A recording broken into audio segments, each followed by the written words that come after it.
Developing story के नाजरीन को खुश आमदीद। नाजरीन, हमास के मिसाइल से बौखलाई हुई इसराइली डिफेंस फोर्सेज ने अपना ही ड्रोन मार गिराया है, जो उसकी जग हसाई का सबब बन रहा है। जबकि दूसरी जानिब फलस्तीनी मुजाहिदीन ने तेल अवीव को एक दफा फिर से वार्निंग जारी कर दी है कि अगर इस बार जंग बंदी की खिलाफ वर्जी की गई तो इसका अंजाम इसराइल के खात्मे पर होगा। सेहोनी अखबार हार्ट्स के मुताबिक हमास और उसकी ज़ेली तंजीमों ने इस कदर इसराइली फोर्सेज को खौफ और हैबत में मुब्तला कर दिया है कि ऐसा लग रहा है कि गजा के गिर्द कोई सीसा पिलाई हुई दीवार खड़ी है। नाजरीन, इस 11 रोजा मुसलसल जंग में इसराइल को शदीद हजीमत और नुकसान का सामना हुआ है और इस्लाम मुखालिफ हर ताकत को ये पैगाम दिया गया है कि तुम चाहे जिस भी मैदान में जाओ, तुम्हारी शिकस्त यकीनी है। नाजरीन, दुश्मन ने इराक और शाम को टुकड़े टुकड़े करना चाहा, लेकिन अहयान इस्लाम ने खूनख्वार दुश्मन को शिकस्त दी तो उन्होंने यमन पर यलगार कर दी। लेकिन इश्क़े रसूल से सरशार जवानों ने अल्लाह अकबर के नारे लगाते हुए आले यहूद को नाकों चने चबवा दिए। अल्लाह अकबर के नारे लगाते इन जवानों का हौसला तोड़ने के लिए फलस्तीन का मैदान मुंतखब किया गया, लेकिन बच्चों से लेकर बूढ़े तक अपने हाथों में पत्थर लिए बिला खौफ खतर दुश्मन के गोलों का सामना डट कर करते रहे और उन्हें सख्त हजीमत का सामना करना पड़ा। नाज़रीन, दुश्मन ये जानता है कि अगर चंद इस्लामी ममालिक मुत्तहिद हो जाएं तो उनकी फौज और असलहा इसराइल की बर्बादी के लिए काफी है। नाज़रीन, जो खबर मैं ब्रेक कर रहा हूँ उसको इसराइली मीडिया ने रिपोर्ट किया है और उनका कहना है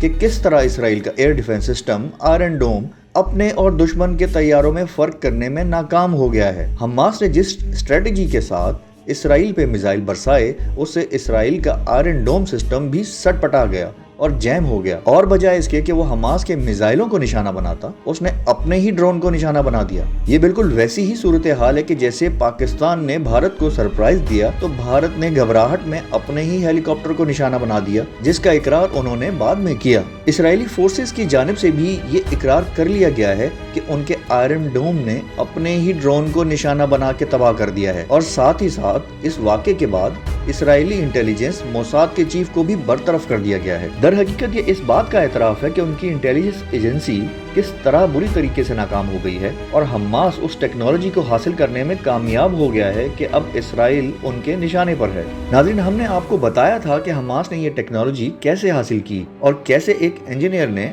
अपनी जान पर खेलकर बैतुल मुकद्दस का दिफा यकीनी बनाया है। उस वीडियो को देखने के लिए नीचे दिए गए लिंक पे क्लिक कीजिए या ऊपर नोटिफिकेशन बार पे क्लिक कीजिए। नाजरीन, जंग बंदी के बाद भी इसराइल छोटी छोटी झड़पों के जरिए अपने दिल की भड़ास निकाल रहा है, क्योंकि उनकी इंटेलिजेंस मुकम्मल तौर पर फेल हो गई है और बैनुल अक़वामी प्रेशर भी इसराइलियों के लिए दर्द सर बनता जा रहा है। इस हालिया जंग में नाकामी के बाद प्राइम मिनिस्टर नेतन्याहू की सियासी पोजीशन भी निहायत कमजोर हो गई है, क्योंकि वो इस जंग के जरिए एंटी फलस्तीन जज्बात को उभार कर आने वाले इलेक्शन के लिए अपनी राह हमवार करना चाहते थे, और इस शिकस्त और शर्मिंदगी के बाद नेतन्याहू की पोजीशन निहायत कमजोर हो गई है। यरूशलेम पोस्ट के मुताबिक नेतन्याहू ने ख्वामखा इसराइल को बेमानी जंग में झोंक दिया, जिसके नतीजे में इसराइली शहरियों का भारी नुकसान हुआ है और बैनुल अक़वामी मीडिया में उन्हें शदीद हजीमत और नफरत का सामना करना पड़ रहा है।